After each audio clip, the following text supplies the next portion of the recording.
All right. Do you go to the farmer's market every week? If so, this podcast episode is going to be really helpful because in it, I'm going to share a pre market weekly checklist that you can go through step by step before you head out there to make it more likely that you're going to hit your revenue goals.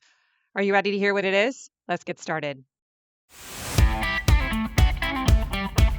Hey there, this is Corinna Bench, and welcome to the My Digital Farmer podcast. In today's market, it's not enough to just grow your product. You've got to know how to sell it too. Welcome to the My Digital Farmer podcast, where we reveal online marketing strategies and tips to help farmers like you get better and more confident at marketing. Learn how to find more customers, increase your sales, and build a strong brand for your farm. Let's start the show. Well, welcome to episode 371 of the My Digital Farmer podcast. I'm your host, Corinna Bench, one of the farmers at Shared Legacy Farms out in Elmore, Ohio. I'm also the founder of mydigitalfarmer.com, which is all about trying to help other farmers like you get more confident in your marketing and sales strategy so that you can grow a profitable business. How's everyone doing today? Big shout out to all of my regular binge listeners. Welcome back to the show. If you're new to the podcast, I'm glad you're here. Make sure you subscribe to the show. Go check out my first 10 episodes. They were designed to be an on-ramp into the marketing lingo, really helpful. Or you can just scroll through the archives. I have over 350 different topics. Something might jump out at you. Would love to have you become a fan. If you want to get onto my email list, I will send you a weekly email of this podcast, but I've also got kind of an onboarding email sequence that I'll send your way that's going to basically teach you the ropes of marketing. Each email builds on the next and shares the framework with you. I give you some resources, some freebies, people you should be following. That's really good and it's free. So if you need to learn some marketing, that's the thing to do. Subscribe at mydigitalfarmer.com/subscribe. Today's podcast is sponsored by my friends at Local Line. If you run a CSA, sell direct or wholesale, or manage all three, summer is when it all happens at once. Packed markets, weekly CSA boxes, and a harvest that keeps coming. Local Line helps you handle your busiest season with less stress and more control. In 2025, farms and food hubs using Local Line grew their sales by 33%, with average order values up 31%. That's real results across operations of all sizes on the platform. Local Line brings everything together in one platform: CSA management, wholesale ordering, automated inventory, box builder, and POS. Run all your direct channels from the same place, whether that's your CSA, market sales, a farm stop, or a food hub. And through their marketplace partnerships now, you can reach chefs and buyers nationwide through Sysco, Gordon Food Service, and US Foods with a low barrier to entry. Switching is easy too. There are no setup fees, no sales commissions, and their team will migrate your storefront for free even mid-season, and it only takes a few days. As a podcast listener, you'll get one premium feature free for a full year when you use my coupon code MDF2026 at checkout. So head to mydigitalfarmer.com/local line, all one word, and then enter that coupon code MDF2026 at checkout. Make the most of peak season with Local Line. It's streamlined, it's efficient, and it's built for growth. And now back to the show. Well, today has been an emotional day for me. I am recording this on July 7th, and I just put my son on the airplane to go to basic training. And for any of you moms and dads out there who have ever put any of your children onto the plane that's going to military service, you know how I'm feeling right now. This is our firstborn too, and so this is the first time we have one of our kids formally leaving the nest. We still have a sophomore, Josiah, following behind him. And I thought I was going to be okay. I'd been dealing with it pretty well for the last few weeks, and I was a little surprised at how emotionally wrecked I've been for the last 24 hours. I feel his absence in our home. The things that he usually does, the places that he takes up, the activities that he's performing, he's just not there to do them. And so it just makes me notice it and reflect on how I know he's going through a challenging time here in the next 7 weeks. So I'm in a very tender spot. This is the day that I'm supposed to record my podcast. And I just thought to myself, I feel emotionally drained. And I don't know if I can show up here with innovation and creativity. So I was thinking about what are my options? And one of the ideas that came to me was, you know what? I could do a rebroadcast. I could think about some of the amazing podcasts that I've created over the last few years and pick out some of my favorites and just put it back here for your listening enjoyment. I think sometimes we forget that content can be repurposed, and there's a lot of really good stuff in these archives. The one that I chose was all about how to sell more at the farmer's market. And I know that many of you are in the thick of that right now, and this felt like a timely topic. And I'm going to share a weekly checklist that you can go through before you show up at the market to help you be more prepared and make it more likely that you will go away, leave the market having sold more. So walking away with more revenue. At least that's my hope. So I hope that for those of you who are new to my world, this may be a brand new podcast. If you've been around with me for a while, you may have heard it before, but I think the stuff in here is still just as good. And sometimes hearing it a second time can re-inspire you. There is a really good resource that I mentioned in here in the podcast that I want to make you aware of. And basically, I take this entire episode of the checklist of items and I put them all into a PDF guide. So if you want to get that, if you want to download the list I'm going to go through so that you can just print it out and then use it as a checklist every week before you go to market, make sure you've done these things. You can get that at mydigitalfarmer.com/sales checklist, all one word. That's mydigitalfarmer.com/sales checklist. So I'm going to hop over now to the episode recording from a few years ago. And if it sounds a little bit dated at times, please give me some grace. And I hope you find a lot of value again in this really great episode. Okay, so this was me sitting down with a little checklist, writing out some thoughts. I'm sure I'm missing some really big ones. But these are some things that we used to do when we went to the markets before we left. And frankly, some of the things we didn't really do, and I wish that we had, that I've since learned. And, you know, some of these things are things you might already know, but some of them might be new ideas that you might want to give a try. Now, I didn't include things that are obvious, pieces of advice that you probably already know, like stack them high, watch them fly, like the idea of just loading up a bunch of product in huge stacks because it looks abundant. People are more likely to buy when your booth looks like that. Or common sense things like get off your phone. Don't be looking at your phone while you're at the market. Make eye contact with people, stand up, be personable, make conversation. Like, I'm not going to say stuff like that. Instead, I'm going to kind of share some more, strategic things that require a little bit of pre-planning and thought. Okay, so without further ado, let's knock it out. Number one is to get your weekly special offer ready.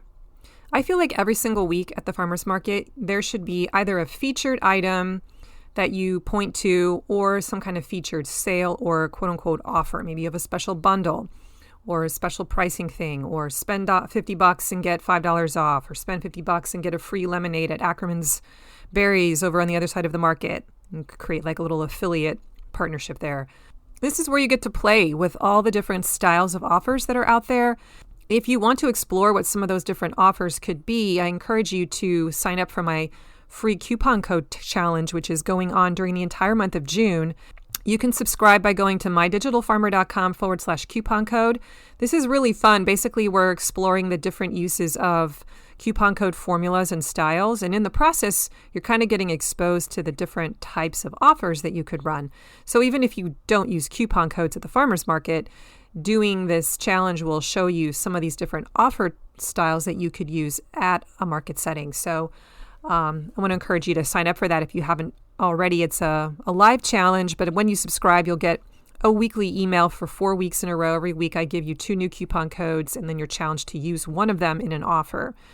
And in the process, you learn the different offers along the way. So just want to make you aware of that. So number 1 is just get a weekly special offer ready.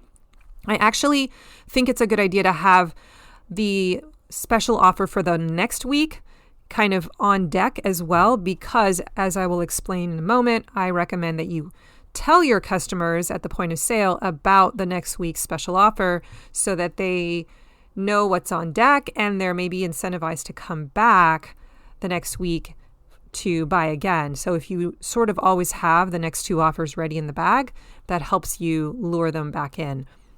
Number 2 is to know your gateway product. Make sure that you've got enough of your gateway product ready and you've told your sales team, we lead with the gateway product. This is for brand new customers who have never shopped with you before, who are coming to your booth and they're like a little overwhelmed, or they maybe they don't know what you're known for. And so if your staff is aware that this is a new customer, they can kind of pick up on the body language, then they know, oh, I lead with the gateway offer. So I've run into farmers who don't have a clear gateway offer. They're not even aware of such a thing, and they kind of randomly suggest different things when they're at the booth. And it's just good to know, hey, this is the thing that most people love. Most people start here, have a good experience with it. So if I sense that someone is confused, I'm going to lead with the gateway offer. So maybe you already know what this is and you're already doing that. Awesome. But for those of you who have never heard of this idea, I want you to come up with your gateway offer, target it, nail it, know what it is, teach it to your team, and then let them know this is what we start with. This is where we guide customers who are brand new. This is how we start them in our business, and you lead with it. Along with that, have your upsell ready. So these are kind of go hand in hand. So know your gateway product and have your upsell ready before you show up at the market. Know what it is that you're going to try and pitch as an upsell after someone has already said yes to something else. So they're at the point of sale, they're ready to check out, and you have a little speech ready, and you're saying, hey, would you like to try XYZ? Would you like some fries with that, right? So what is that item for you? It might change from week to week depending on what you have in season, or maybe it's something that goes along with something they've already kind of put into their checkout cart with you, and you can tell, oh, this product would go really well with this item, and you mentioned that. So maybe you have a kind of a handful of upsells ready based on various situations and variations of customers, but that's definitely something you want to have ready. Okay, number 3, I'm going to say this, collect an email list. So bring along your little spiral notebook if that's how you're doing it, or if you're going to set up, maybe you have a little banner that has a QR code on it that leads people to the subscribe form, or maybe you just have a process at checkout where you ask people, can we put you on your email list? Or are you on our email list? Can I put you on it? And they have a chance to enter it at the checkout point. But make sure you have some kind of a process that you bring along with you. It's a part of your workflow to collect an email list, because this is how you get more customers to come back and become repeat buyers. This is how you communicate your special offers to them every week. This is how you build relationship with them and connection so that they start to see you as one of their primary farmers. Today's podcast is sponsored by Farm Marketing School, my monthly membership for farmers. Before we dive back into the episode, I want to speak to a very specific kind of farmer for a second. If you're a year or 2 into your business and things are working, but your marketing still feels kind of scattered, like you're posting, you're sending some emails, you're running promotions, but it all feels disconnected and you're not sure what's actually driving sales, I just want to say that's not a lack of effort. That's just a lack of structure. because most farmers don't need more ideas. What they need is a system that connects everything together. And that's exactly why I built Farm Marketing School. Inside, I teach you how to actually design your marketing so that it works like a machine, a system, not a bunch of random tactics. We map out your full customer journey. We build your email engine. We create intentional promotions and product pathways. So your marketing starts handing off from one piece to the next like a relay race instead of you running every leg yourself. And we do it through 30-day project builds. So you're not just learning about marketing, you're actually finishing things. You're actually building the marketing assets in your marketing machine, your sales funnel, your promotions, your lead magnet, your weekly email rhythm, all your marketing assets. And that's when the shift happens. Marketing starts to feel lighter. The flywheel starts to spin. Sales start to feel more predictable. And you finally feel like, okay, I'm on the right track. I know what I'm doing. If that's what you've been longing for and what you've been missing, then I want to invite you to join Farm Marketing School just for a month. Come inside and see what it's all about. You can learn more at mydigitalfarmer.com/FMS. And now back to the show. Okay, number 4. This one's kind of fun. Identify an impulse buy that you can put right at the checkout, right at the register or wherever you check out. There was a story that I recently heard, and I cannot remember where I heard this. So I wish I could give credit. It was on a podcast, but it was a story about a business that threw out a basket of mints. They were like 10 cents each at the checkout. And they actually ended up making a lot of money on the mints because they would just say, hey, you want to throw in a few mints? Or people would just kind of see it and they'd be like 10 cents, whatever. And they would grab like a handful and throw it in to the bag. Now, I'm not saying it should be mints, okay? But is there something like that that's really low ticket that feels like an easy thing to just throw into the order because all those little small amounts begin to add up over the course of many months, and you may find that your impulse buy item is a nice little extra pocket change. So that's another kind of easy thing to play around with. What could that item be? Just make sure it's really close to the point where they actually check out and it's got a nice little sign on it and your team mentions it in the process of checking out. Okay, number 5, train your team how to practice mirroring. So if you don't know what this is, I want you to go listen to episode 232, how to use mirroring to close more sales. And this is a sales technique that's actually taught to salespeople in the big wide corporate world for how to get more people to say yes. It's a lot of like psychology, a lot of body language, and subconscious kind of stuff. And so I thought it was really interesting when I learned it. I don't do all of them, but sometimes I do leverage a few of them. And I just think it's interesting to know. So go listen to that episode and see if you want to experiment with some of those techniques that they talk about in there. Okay, number 6. I'm breezing through these. Put your prices on your signs. Okay, I know that seems obvious, but there are people who don't do that. You are losing customers because your customer, as they scan your booth, they are looking to see what is it price? Like what table are we playing at here? And they're going to decide whether or not to come closer or keep walking. And if you don't even have the price on there, then it just feels awkward because they don't want to have to come and actually ask you how much does that cost, right? That creates a point of friction. So put the prices on your signs. But I also wanted to say here, just invest in some time to create some clear signage every week. Don't just pull out the same old ones from week to week. Make sure they look nice. Make sure they're easy to read, easy to see from far away. And also make sure that you're making new signs each week that describe your special offer. Because we want to kind of feature your special offer or your gateway product or your upsell, right? So make sure that you've got signage that points to those things and makes it easy for people to discover them on their own. Okay, number 7, give them an incentive to come back. Now, if you haven't been listening to the show for very long, I'm here to tell you that the way that you make your money in your business is on the repeat sales, not on the first-time customer sale. Your goal as a business owner is, yes, to attract new customers, but you actually want to spend more of your time trying to get those customers to come back and buy again and again and again. So we need to come up with incentives to coach them to return so that it turns into a buying habit, right? So this process of coming to the market and coming to your booth becomes a part of their weekly habit. And that requires training.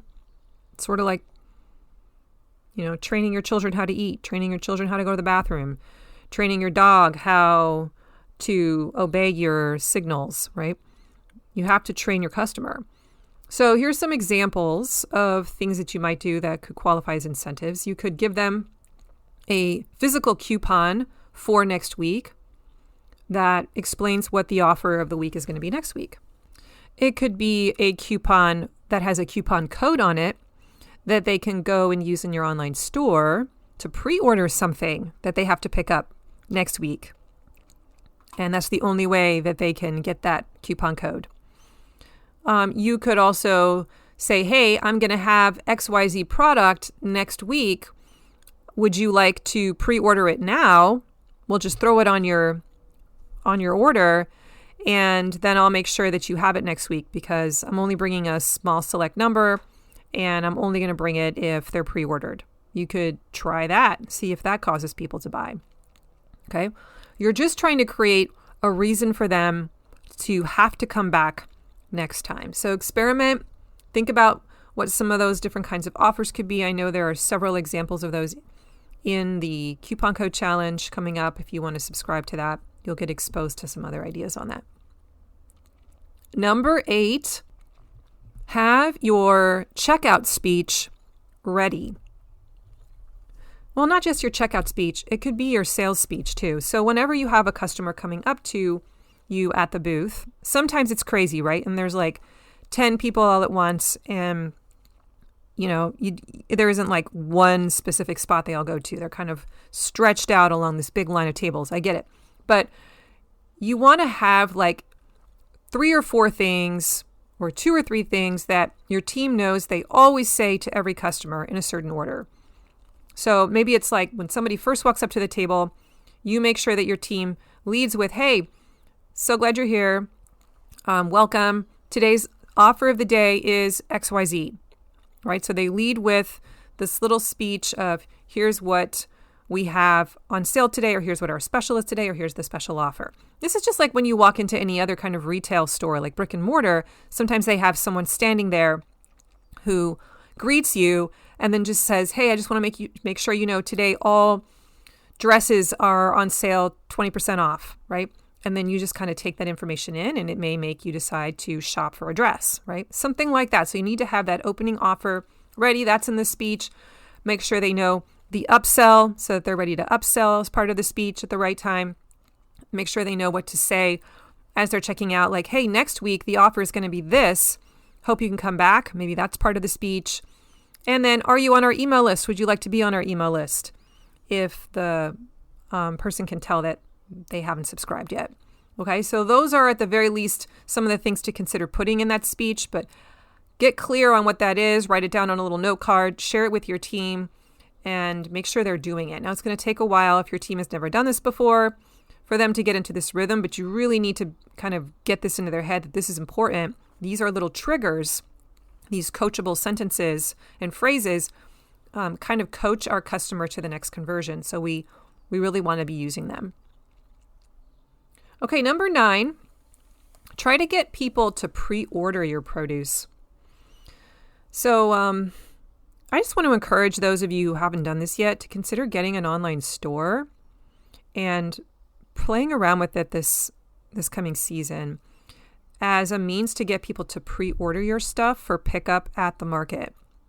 You can set up pickup locations and order deadlines, and just start coaching your people. Hey, it's great. I love that you come here every week and shop from me here live. But if you want kind of guaranteed product and you want to see an even greater inventory, because I can't bring it all here, then you can go to my online store, pre-order your stuff by such and such deadline every week, and I'll have that stuff guaranteed for you here when you come to the market next weekend.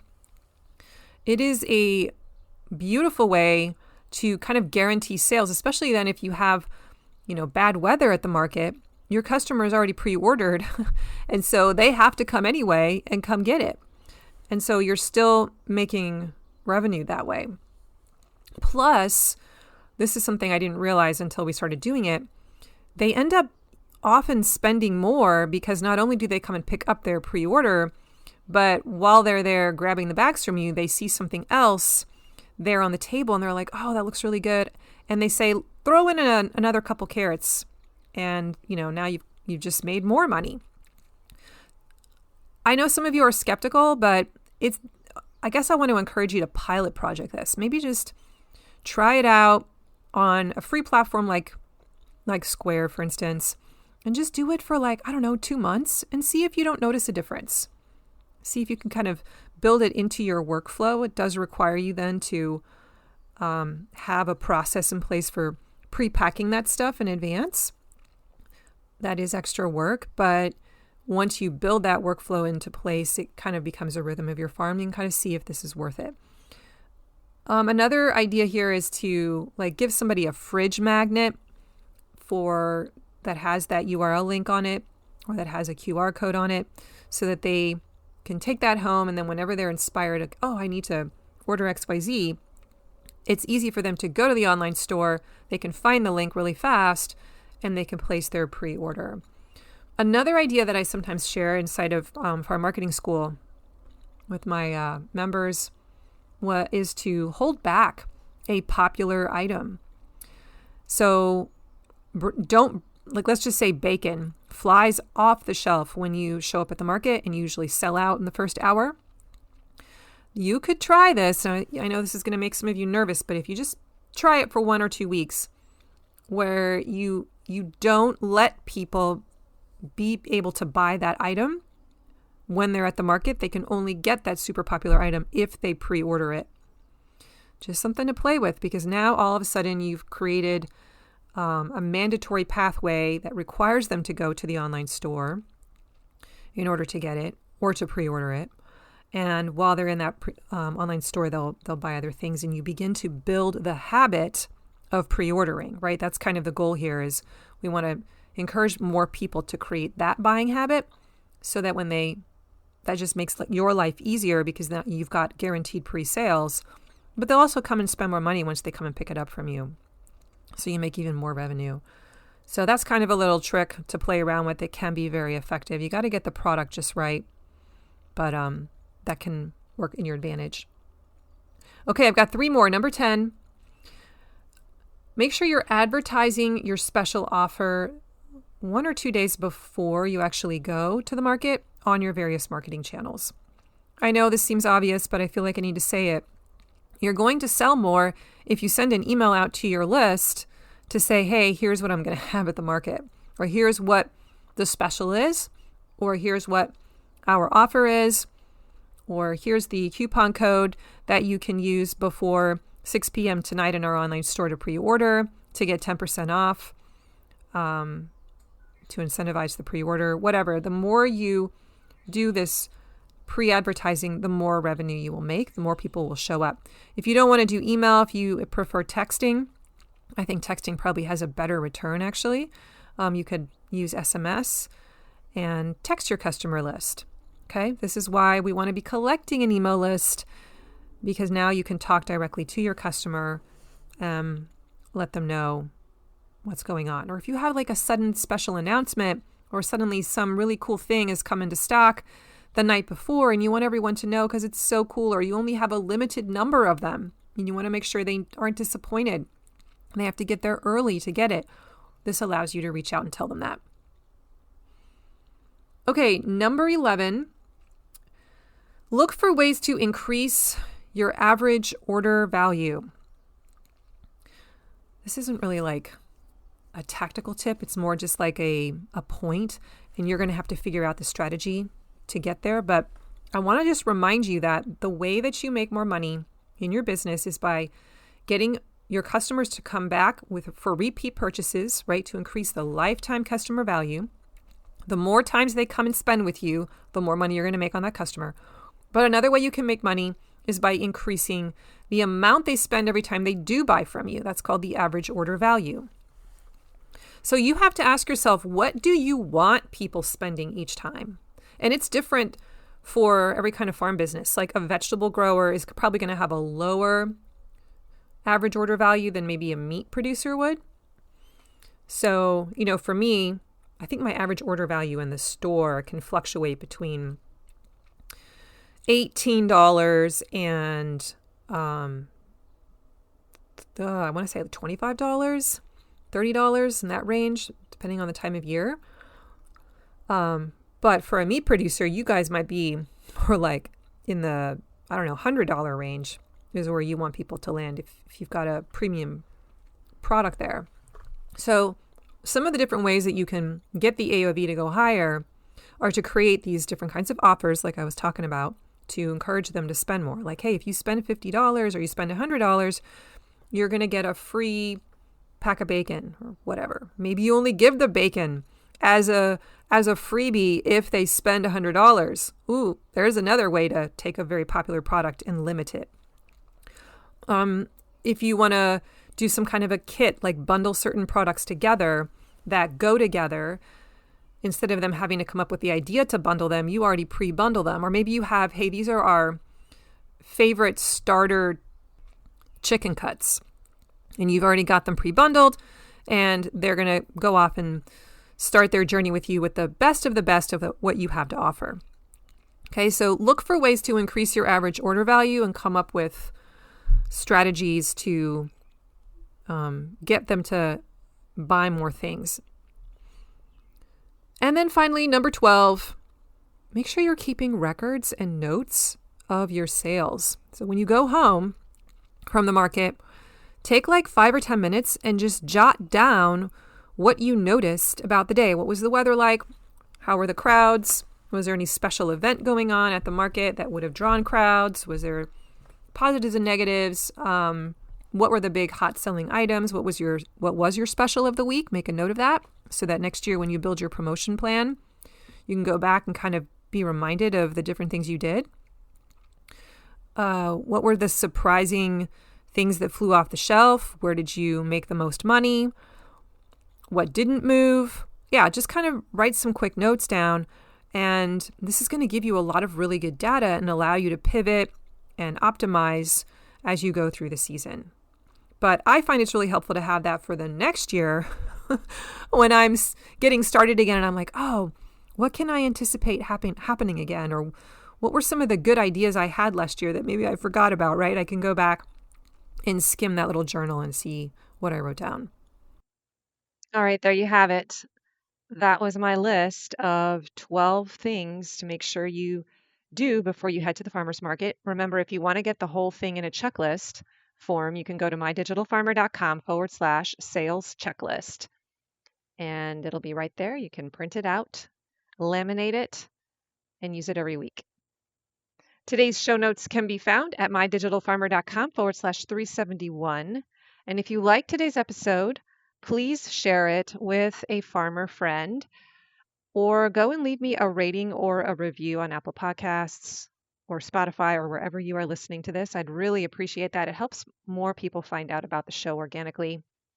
And if you want to get onto my email list, remember I have some free stuff to send your way to make your marketing even stronger. You can get that by going to mydigitalfarmer.com/subscribe. All right, that's all I got today. Thank you so much for joining me. Have an amazing week, everyone. Take that list, go to the market this weekend, and use it. Tell me what happens. Remember, I believe in you. Have a good week. Bye.